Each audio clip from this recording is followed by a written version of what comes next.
vang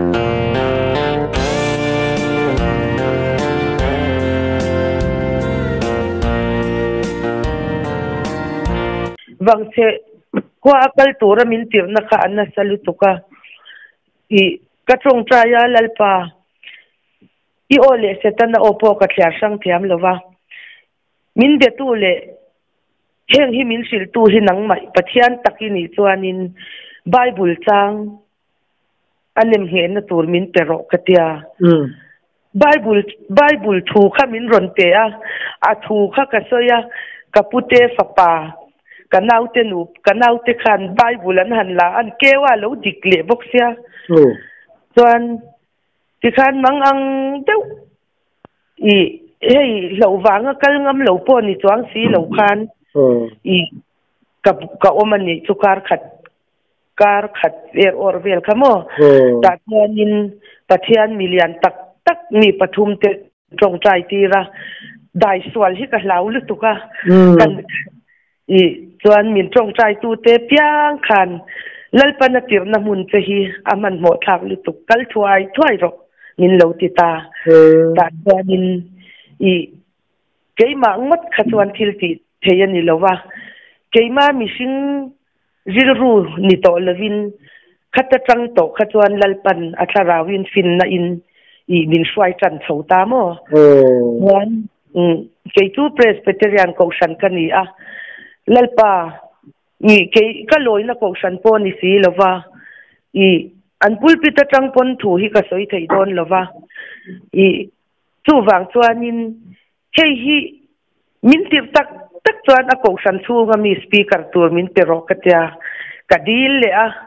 ni khatil thuwa ka tong chai na kha lo tling veka chuan speaker tur lalpan min pek chu chuna kan ina chuan ron kalamo chuan tlai lama an in lama kan in zui tha ma se pathian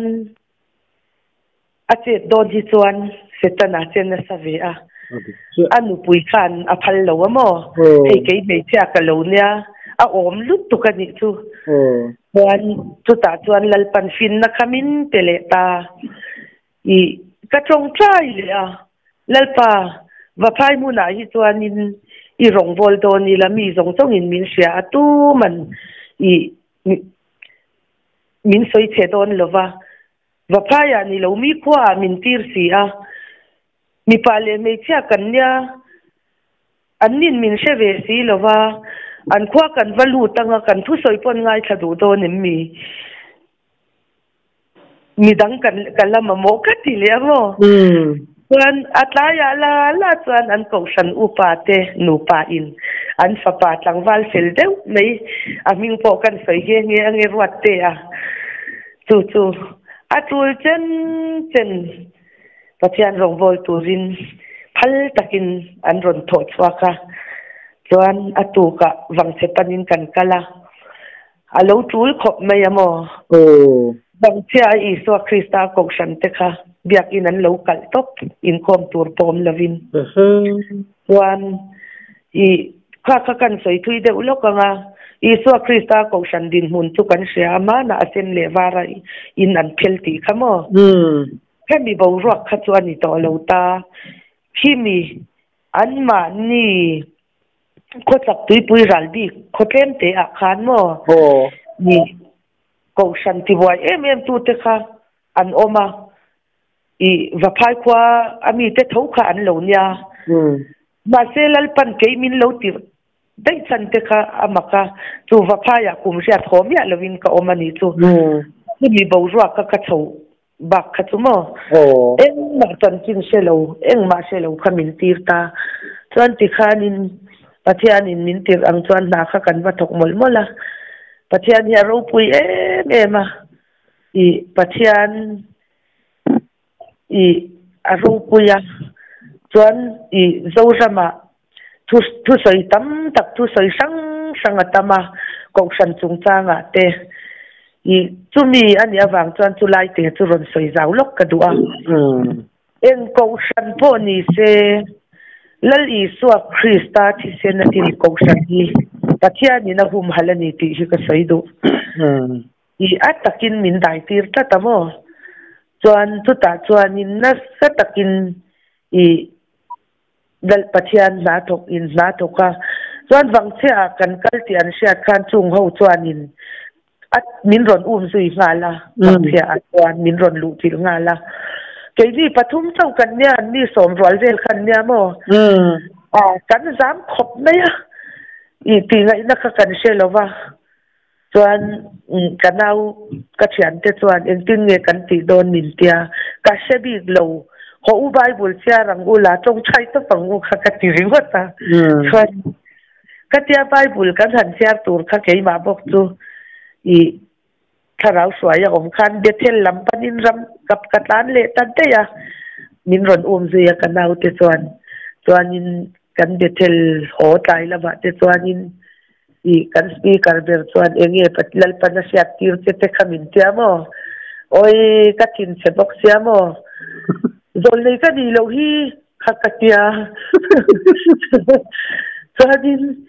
i kasim kurlut tu ka wangcha rong kan bol na chuanin i kan speaker in i pathian in tum chop na ring kan speaker khan asar mun chara zan tin in kom to na piang in thu soi tur kala nei lo biak in kong kalu to na hian na ti sia chuan biak in chung kalu thi ke ka tong trai mala than tla zo soi khopian sar mon ro pui lu tukhi pathian in na ron puang chuang sia boka sawan ro pui chung min ron zui tu te chu Sunday to nu an ron in kom ve mo abak dang song kha chu an ron in kom lova i chuta chuan in aming chu ka sei lawanga ama pola dam si a kei ba ber pathian ina asia tirle abul tum tu ber kaloni na a i setani minti phata mo setani minti phata a an che thei lawa mo ya khan an lo koi thuk an lo koi her i kal ngai na se lo ho song po khan pathian hian min van lo mangai em ti khan ko sana khan nget takin an in phun sau ta sia chu wang chuan ko san krista taksa hi ko san chu krista taksa ania lu chu iswa kristania chu wang chuan in zoram ko san hi i an dai tel rem rum ke polal pan min hu tir na sa min sia tir na sa i ma se i ko shanti sia tum tu hi tulal pan an ma ni ka ti che lang ti in wang che ko biak ina min soi tir ka tani to wang chuan in i au te po hi film khur de te po a tha ka ti tu kan ze pe wani tu chuan ti khan pathian khan mir swai na cha me ma khonga la ya khan i rong bol na te kan ne ya chuan pathian na thopo kan mun na sa a i zong cha ai zo la ka hon thak le chuan zong cha mudum mu tur po om tho lova chuan tharuk khathum tharuk chung kha kan pa in khatiang anga min ti atanga ka kal chuak kha tharuk ka holo mo chuan ma se khati chung zong khan khatia rong bol kan chuana mi in nu thoi ni em min ti ponlal pan nu thoi kan ni lo ti in chang ro min ti nu thoi kan ni lo kha kati zela he ka mi sing tum na kha chanin mei thai kha chu tum te mai la lalpa khan min control kata chuan i lal na kan tho zo chuan karon ho tha a i chung ko thar chung ko nuam teu kha pathian in min pe a kan ma po kha mitui ta zoi so in pathian ma a tong traya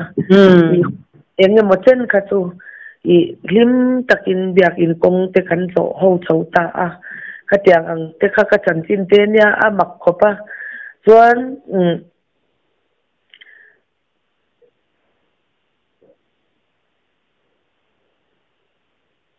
sang ni som pathum kum khatia pathian in min swai chho ze la khanin i tum khat chu sang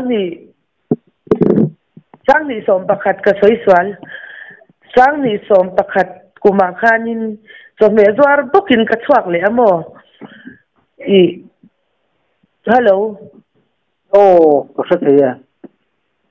sang ni som pakhata so me zwar yang ka chuak le pe kamo chuan in pa in suai le to tinami chu lalpan in chen ti kha pal lo sim I ama min ko na le ami tir na zon ko ka kal lo wanga kan pa kha lalpan min zil hawa min thunun na man ruwa mang ani chu wa pai tang ho thak chon chung ko lim takin nom tang ta chon I chanchin hi ka nga lu to ka mo ho amak lu to ka chuan ti khan I pathian ko ngai na te kan chang chowa cho me te kan zuar le lopa chuan vok vul hi ka chak me ma kan chung ko din mun chu pathian dina I min kai shwai na wanga kan din mun chu ka sei vek to kha ei chok vok pakhat po vul theilo kan nya I kei mani ei khop po kha kan mulo de tho lam chin kha ni ta wan mak de me janin patlal pan min shwai chauta ti vok pui vul hi ka chak be ma ka ru a janin ka chong cha ya pathian ne na yang ka dil mo wan cho me zuar yang ka zuk chuak le cho me ka zuk zuar kha kuli kon pa I in se thade me hi kan nya wang lai ni chan chin bu te se ma wak kwal chi ji nya chu chuan vok no te hi alo ne ya avok no te nei ti po kha ka shem ya lo wa I ka cho me zor na kha na ron kala ka vok no te ron man ro nin ron tia mo chuan in poisa ka nei lo ka tia poisa ngai lo rom nan ro min ron tia man ta man ngai mei chuang lo wa mo ni ka tia min ron ti le thina khan I lal ka chong trai na khan na ti kha ka she thiam ta I avok te chu ka man ta an tha ma thakata in chili char hian na thanga thulak lo ni si khamo awa mak ve I chuanin ka tia I chung chowa chuanin I kal nat na po khan har sat na ka to ka I kakala khan lung kha oma I mi ka soi ma saka kakal na ka ti kha anya mo sia lo ti re roi khan ka lo soi to na in kan soi le anga soi le tul tat ti khan ka to me zor na mu na chang khan kakal kha ron na ta chuan I ani tel khan ana kha zwala ma se ke tu mi lul kan ni ka ti to kha I ka na tho kha ka thul mai du chuang lo wa pathian ne na enge om zia ti zo na chang po kha ka shele chuang lo wa chuan I ka kalna kha azwal ta tula ta chuan lalpan ami te mangin ka kong hi min ron ko mu le ta I pastor lal sang bera nupui hianin kan in se tha kan I ka to me zor na thang lok hian kwa tarania office tal vei wak pa hian zo than kan pa ron in tong trai ti ro hi mi ron ti le thi na tum li lai kha min ron min tia mo I chuan ka tia min ti ta ka khan ka in tong trai ti kha atu la yang ka tia ke ma in ka zuk kal ngam lewa I chan nu ka so ma min kal puya chuan min zuk ka min lo tong trai don khan kamar hi pu sang be ra hian lo khoita oi ikala lunga oma alian em le nga la khamin lo tia chuan chu ta chang chuan na po kha ka thok lui thei talu tuk lo ka khum bet chho ta mo par ni vel tet kha ka khum beta chuan kan pa in na chok min pe ka tumpon kai du ngai lo wa ka ti lai ka chu I sei non vak to le vela chuan salvation hovin rampum huam ni zatong trai an ti hun lai kha ni ta chu mi kar tia chu salvation ani za tong trai na hun kha to ta ni ni lai tho tan tu khia ni ta lalpan min ron beta ram salvation biak ina ram le nam tan va tong trai la ida mang ti hi min ron silamo wan ka van de ve chin na chu keima taksa har sat na lambi en na chang ka selo swa hi ro pui ka tia swa ka em china mo in chung na po khan chung lai chuan ei nau nei hi mang de hian ka kal tok ta mam se lalpa thu alo thenga chuan kan pa ding choi na ron honga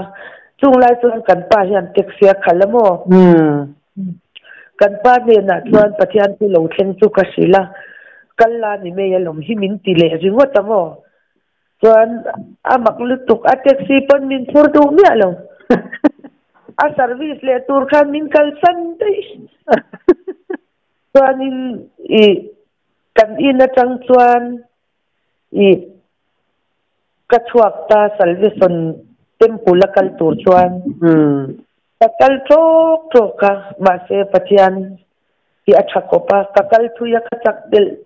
lalpa ro pui bel ro se chuan in temple chu kuliko na changin ba sa ka chuang ka vatheng ta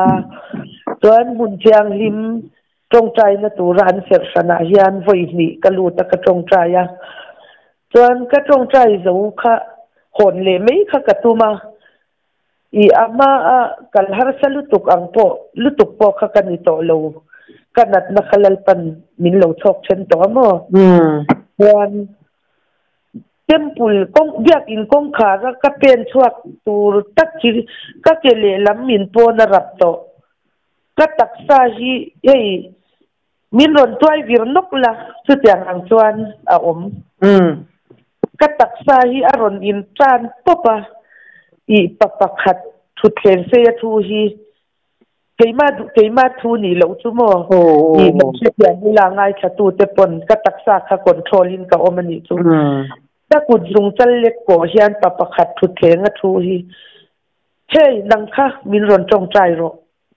ki ka vati ni chu chuan biak in chunga pen khatin ka pen lu ta mo ni thut po ka thu chuang lo ka ding chung chuan ka lu chunga ka ku ta ron hla ta mo kam ni kam thum ba khia tong trai lo lalpan ka kala lung met som turi na sia tira kana me matang hian na met a beta chuan in ka ho pheya ka hon phei ko nga chuan pathian ne na hian ka tong trai a ka lalpa temple rong bol na kha ngoi ro aro pui lu tu ka ru tiak te na sa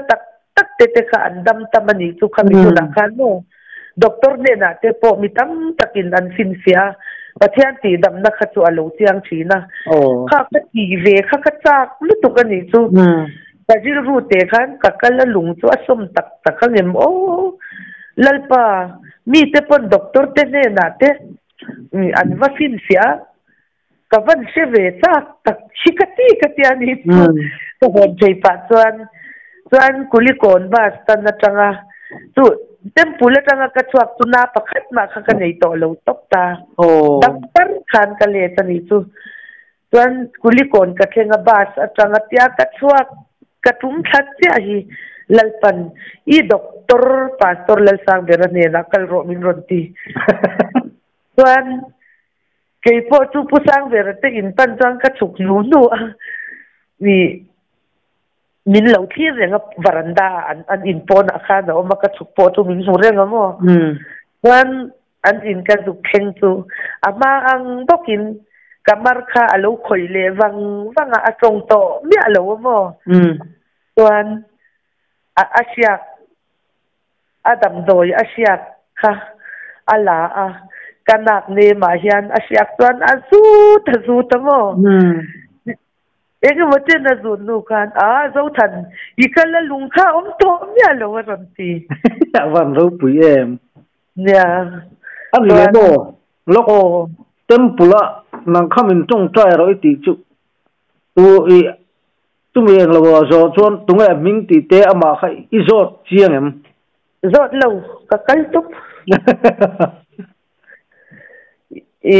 mase ni sana chante I chungchang ka soya ka ron soi khapa kanya ka seto amo u Joseph Joseph chuan chumi ka kalna min ti dam atuk zinga kalom lutuk ka pathian ro pui ka tilutuk kha ka uak ta ni chu kan pathian ti dam na ro pui lutuk kha kalom lutuk kha ka uak ka zinga ka thot pui tok kha ka kala chumi ka hole lam chu nya ni zana ka soi chante inu in chante hi vaswai vero min loti chante inu pula khan oi nu chung ka kala lung omlal pan min ti dama kalom lutuk ka uak ta ni hi ka tiamo ta tuan chante I vaswai ro min tia chu ta tanga chani ne na ka tiang anga om so ka kan nia kalama ka tuan I kalpeng si lawang o tuan I tikhan vok kha ka vul chota kan pa khanin kasum dong don poisa jong ro min ti khan hei chung ko lim tak kha kan ni rei thei lo ni chu vo na nen khan zan tin kha poisa puk tur jong tur te khan min ti chole a chuan ka tiang khan hun har sa tak tak kha ka chunga thenga chulai chu kan da photanga pathian hi athalut tuka tum kha chu ka chome zuar tur ka kal chuak hi civil abok hian ka peng chole a chu mi tum chu thil dang wang pon 11 vaphai khwa ka u nau ka thian ni bok si te dam lo dam do in om kan ka du wang khan ka peng chota ma se kha kalal pa man ruwa kha lo ni le thowa chu mi tum chuanin ka thian te an kumbula ka thu kha dam do in wat chunga kum pakhata dam lo mu hian ka mit kha la ta ta mo ka en wang sang china ka tin lung hian ko ngai ma chuan ka u nau nu chu aming po soi ta me la o ma e ngia nia pathian mi tu lian tu ru lut tu kan ya o ma e ngi tu o ma en so la ye dam lo so ina tinge ka ko ngai tat le ka tia ka mi ta en kha na man vek min nui zat tok ke wa ka tong kala se tiang chang lo mo chuan chu mi ma chu ngoi ro thil pakhat a ron lang ka pian thar kum chuanin ka tong trai na hian mo pathian ne na thil dil hi ka nei mo chu sei le lo ka ngai mual vu ma chul kan sar a pasalina tan bo san real life a ten chuai kha kha ka khongai lutuka ka tong trai ka tapa kha nu kha a bol lo zong ten fai saka en kola mangai takaduat takati ka chak lutuka ka tapa ni chu ta chuanin lalpa midang te ta na mal som na kani theina turin min puiro te khakatia mo chuan ama tak ka tong trai chana kha chu ka en kol phalota huna local zela mishing na miten selutuk kanu min sing tu nu luak po su theilo thak ka u fa te lap po khoi theilo chu tiang chi chu kanya ka ten selutuk ani chu chuan huna local zela chu tia dam doi in na dam lo ka khongai tak ta chu lalpan ka kuta hian lo ta min lo pereng hian lo nia dam doi in na changin bazar chukhi ka tuma so mi email medical wa chu ICU piani kamo mail sa enge awat ning ka tia chuan ton lui ka tuma kan siat ka tuma ni ka vakal china chuan ma na ka tong trai na tu lalpan sia lut tu khian min ron sia tir vela le china voi thum voi li kha ka vei le ta ni chu ta chuan dam do in chunga chuan ka lut le a I van nei kha takin lalpan min swai na hian ol sam takati theina tur pong po hi min lo ru sak vela kan khomi mel nars hi an wata lo duty a chuan ka vakalta nars duty bula chuan so la ya dam lo so adam doi mamo zong song enge om leinga ya nei zong ziak ro chi ka vati to pa mo chuan an ziaka chuan adin mun te khanar so chuan min shilta mo I arei to deuta hei ziakin ka lo chin cha lo ta zan rei to nuwa a thian te ana tho pui ten thi chonga civil hospital a an lo han dalu alo nia mo tu en kol tu po nei lo a thian te ana tho pui te khan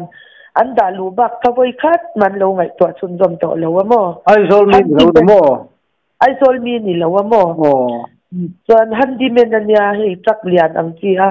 handyman hian nia ma chu chuan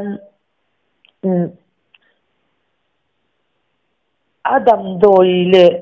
a ei tur vel chi sang kha zuk lei chuani keima khan tum dan kha ka neya ka sei to ang khan lalpan min shwai atangin sang ni pakwa atanga anulama yan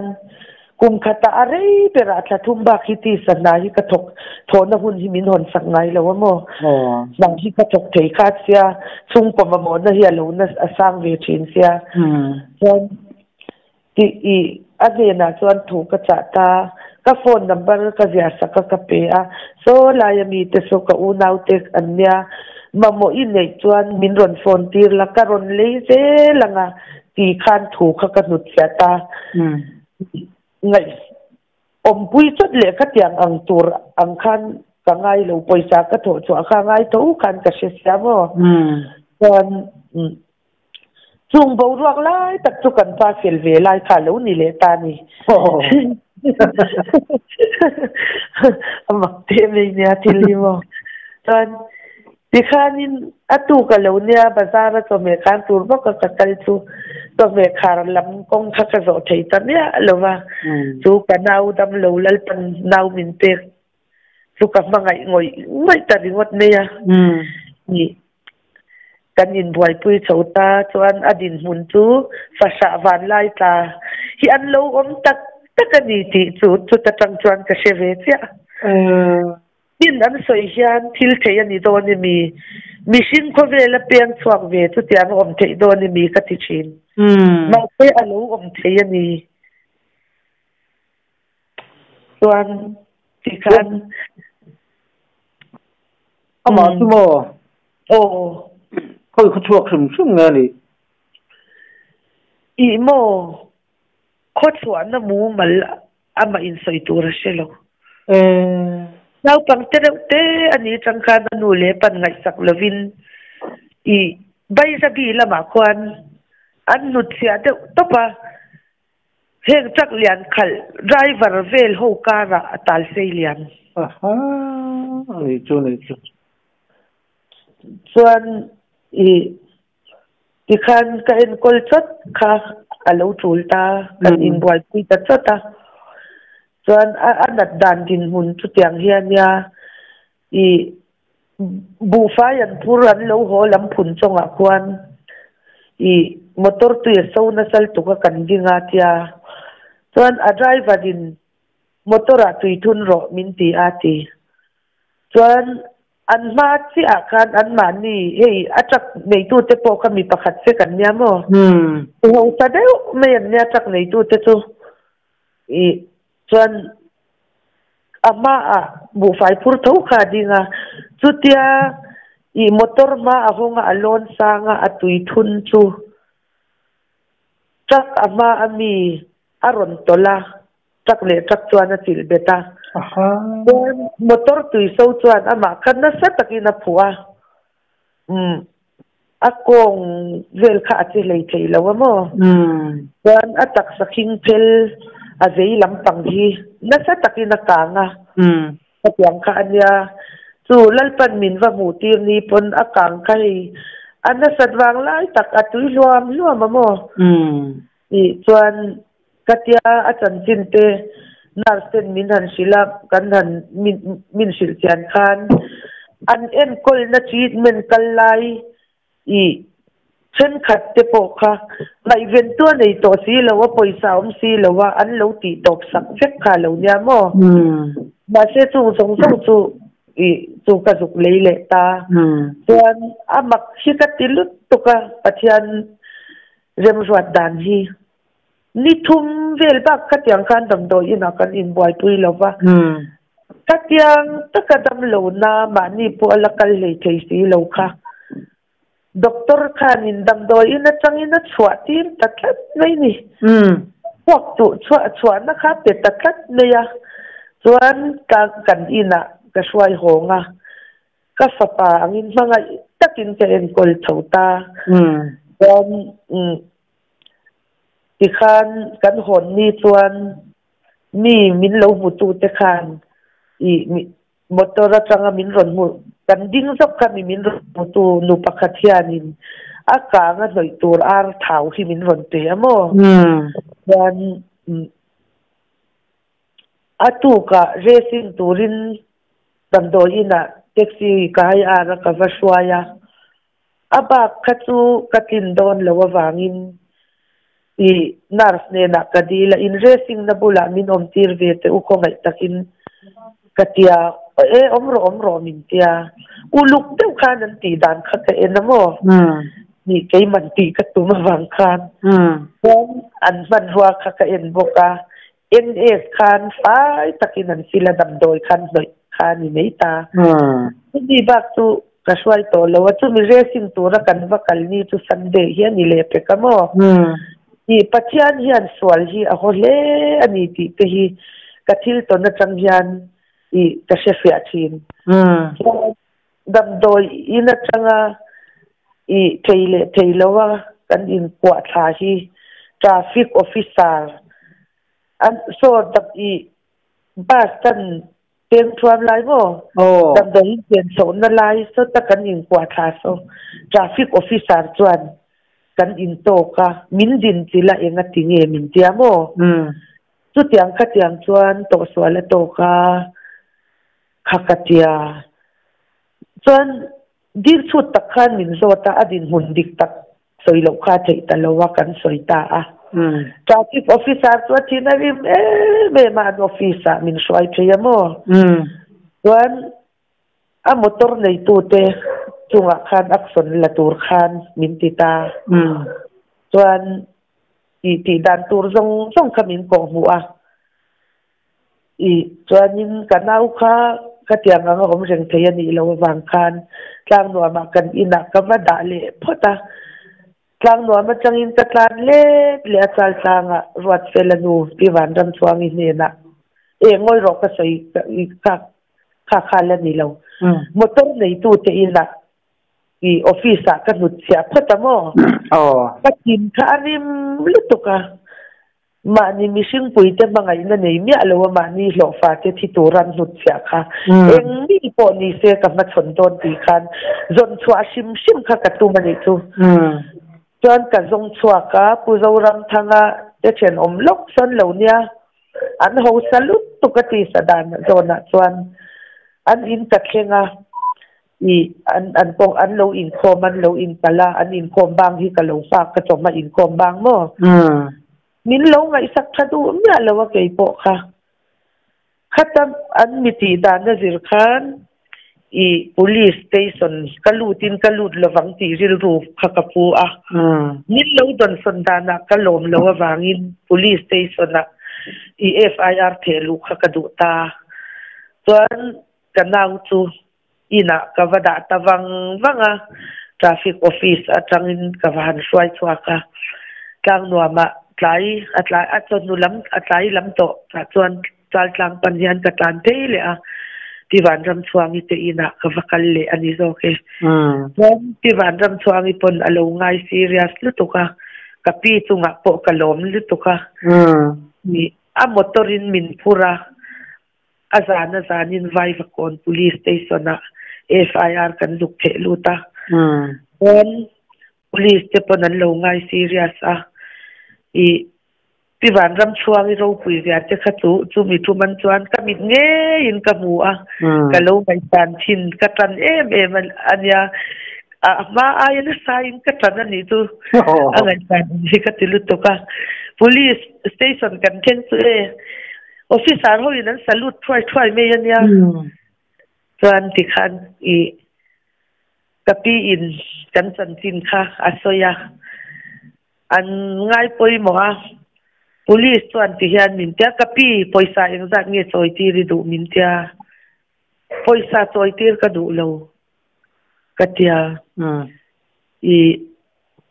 engange min tia poisa choi tir ka du lo poisa choi tir ka tum perani lo mi hosa ania motor tak lian to tam tak ne yan nia kanau anga lo fa chor tam tak an ne ya kanau chunga thleng ang hi an na thok dang te chunga ala thleng theya kanau chunga an ti ang hian mi dang chunga ti to lo sela chu FIR ka thelu chan ka ti chuan I a motor nei tu te po chu police in an ko mo I ka du lo chung cheng sang khat vai va ko na changa kan hon na tur min pelui a motor nei tu ton mo I machine chunga khatiang kha nun rong taka om to lo tur khan ka ti ve ni chu ka FIR thelu chananya atian hi athalu to ka ro puilu to ka chuan I chu lo le chuan chung lai bor chhovel chuan in vok pathum hi ka vula an tha ma lalpan mal min soma chuan pathian in I enge mohimin ron shille ta durta nga dam lo kan pa chung te I khongai khak deuh me hian oma I kar ni vel na ka thok le thei chu ta ka poisa khol chen sanga te chu ka kola chut mi chen sanga chang chuan lal pan chu dam lo te chu chen sang kha than te ro hi min ron tia mo chuan kan chung ko mamo kha kan ngai to ne khan mamo kha kan nga sia chen sanga po khan kan mamo kha phu su zo si lova tat pe ui ta chen sang khat pu ka han te lo ta ni chu dam lo chu mo chuan lalpa thinari a ura I vok pathum vul chu anu pani le apa pakhat apa kha lian bera in ti somli pakhat ania anu ve kha chu apa a in an te hleka chuan I pathian poisoina ani ti po kha ka se thiam chuang lowa I keima ni kha kan khosak te ahar sat ve thin ma wang khan mo ka du angai na kha ka thok tel thin box I lawa wang khan ka han pe talowa ma se lalpan alo tu song lo me ya lalpan ti turang in ti hi chu ti hi alo ngai vela ka sia thiam the na turin practicalin pathian min virtir min lo virtir chin atu kalonia vok cho ka zuk pe an ron hap bor kha apa chaber mei chu voi ni vel tia hap lui kha cho hak ta asnara duk chora letta pa thit pa chuan I ka vokati tok chuan lalpan ti tura min ti ka ti lo wang ani ti kha ke ma chuan sia ti rin ko om nga le mo ya bang te khan lalpa hian min lo hruaya chuan I poisa cheng sanga po ka man zo ti to sang khan sa sari cha ka kol to ta chuan lalpan athu asu do chuang lova cheng sang khan sa sari kala ne ya chang chuan cheng sanga te ro hi min ron ti le mo ka min lak sak foka chuan ka lial ngam talova pathian lial kha alo o mani ti kha ka se thia mani chu to ta chuan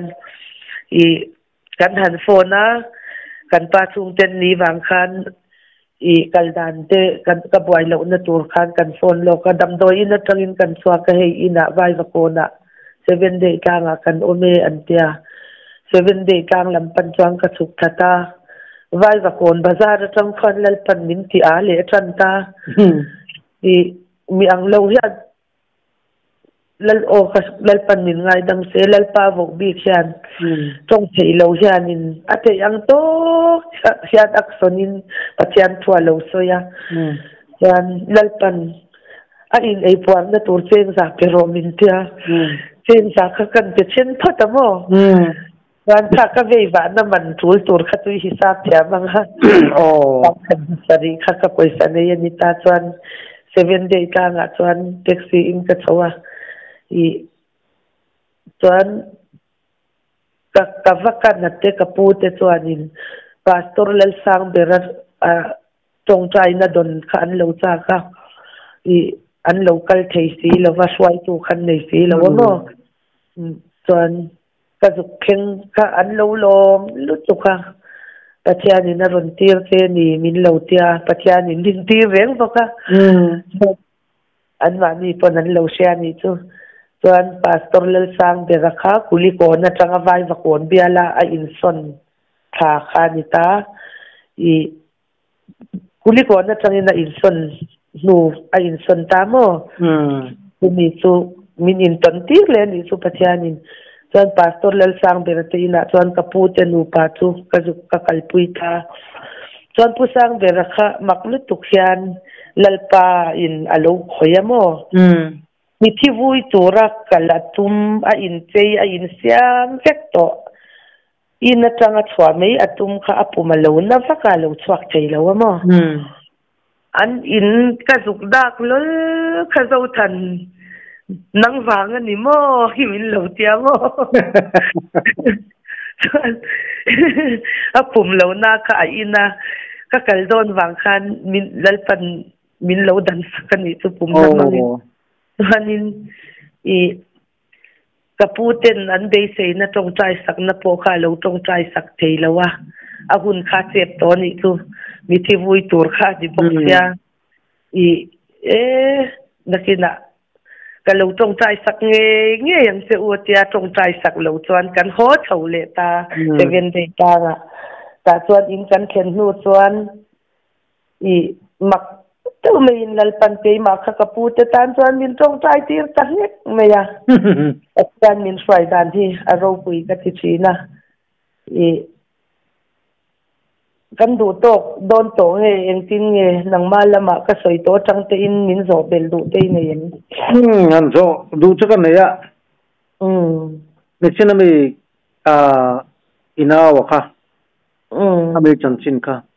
in khati in shoi ho kha ege in chung ko bo ro ti lai ka se ta cha om thap kan pa po na khongai lu tu hala ya kha ti chuan FIR ten han thelu ta motor nei tu ten han ko wa da chuan in online min ko I adam lo I FIR kan zuk thelu ta Sunday zana ni ta FIR thelu mo chuan atuk tho chan ni a I kanau po swaya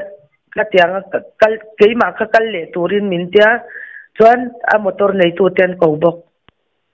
ta chuan nge anin thiam lo thu te nge an ngai sak lo chan te ka tiang te kha anin soi thiam na sa via wem chu tiang ang in soi thiam ke chom lo wa I atun kan tong ho lo sela ko vela hi chuan in ti sa zo na mi ro pui le mi ho sa te hi chu department po hian an za ve ka kan nge ama ero chu I keikha lung oi lovin pathian ti lovin hilti du ilang chuan cheng noi khat choi ro se po ti ila an choi ti rang ma se khang zong khalal pan ana ka tho ve na tur kong min ruat sakania wangin poisa kha ka du lo ani chu chuan in naw chu pathian sa ra dam chho zela en tin nge an dam chho nu chun en tin nge om zui tak zel ti lai kha kan thu to dal ma te po han mang don tai la ni ama khut me ti khan anat wang lai tak akang tui luam lai tak adam doi in atanga in swai ho kha kan ni ta chuan đầm đôi in trong doctor tên đầm đôi anh cho song kha lalpan min man tir to lo mo i cái mình cái racing trong khan lalpan ar thao chứ không mình man tir NS ero khachu dam doi dora kaleya NS in lapua in fai takin kasu a katya kasu zo piang khan ar thau kha kan noyamo alpa thil maktia thlengkar khatchung in adam vek avam tu em pathian che chiang ru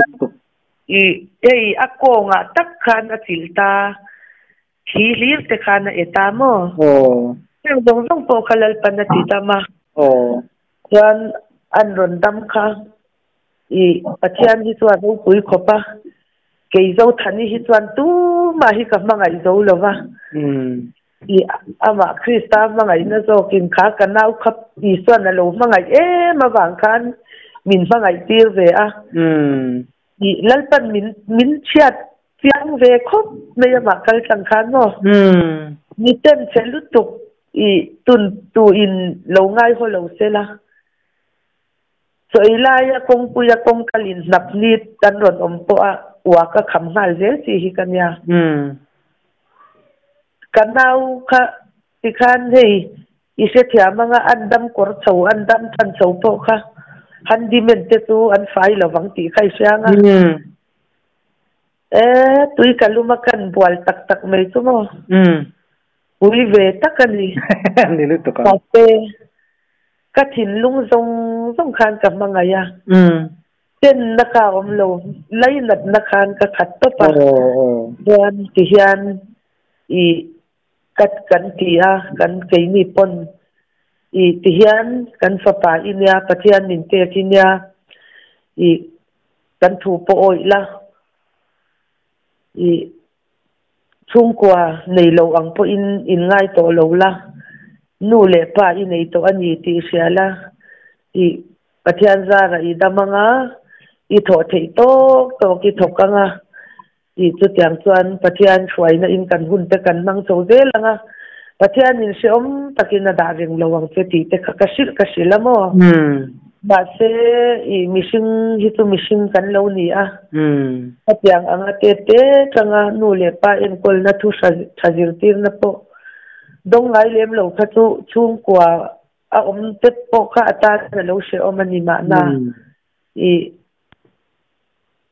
achian te va hulok tur akal chuak tur ministry khamo aron ho to lo tun khanin ka mu to lo atan chen poeng ma se je om to lo ni mo ani chumala ane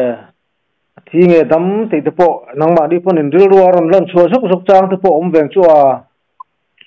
om ve te reng mei i pathian mangai na krista ril ru tom puina mangai na hi chua lo na amo mi sing i nupa kan in mangai ang ai po hian an na sa amo ani chuni ril ruwa chuan a lang ve fo mei din tak om se lang nu ala ta mangem ti te hi chu ka ngai tua ve chin ani chung la chung kum eng zat vel nge niang kum som paruk ani chuni chu ala damani te chuanin enge a kanu le pa po an chan chin ti te po ron ngai chan na chang po han sela zel din thua ya pathian ni na swai ve langa alo de ni po in ke ni min hon dan kha chu khatiang ang i rong lom tu po nei lawa thi khalal pa na phal lawa misin tu pathian hian min siam ro pui ma anga ro pui takasyam kan nya kami la ya khan lal pan man ro min lo mang ve anyang khatia ani cho ro pui khaya ngai nom pathian ni na afoi dan che kun har sa tak ke pal tang chau te hi tu po hi ti ulla angai khatu e ma nge po ro pui ka ti testimony hi mai lo ni pathian ko na che hi aturu em mày ngay cái tu tu pona in lâu lộc puya mal som tam tak pe jo thani thu so tang hian in lo don ka vi chi tak zet zeta ai cái tu jong jong tam po lo tam mal som se ti hi ka du em ni ale ani le ti khani du tok phot meng o ole kalo me lal pan mal som se ro se ole kalom du to ke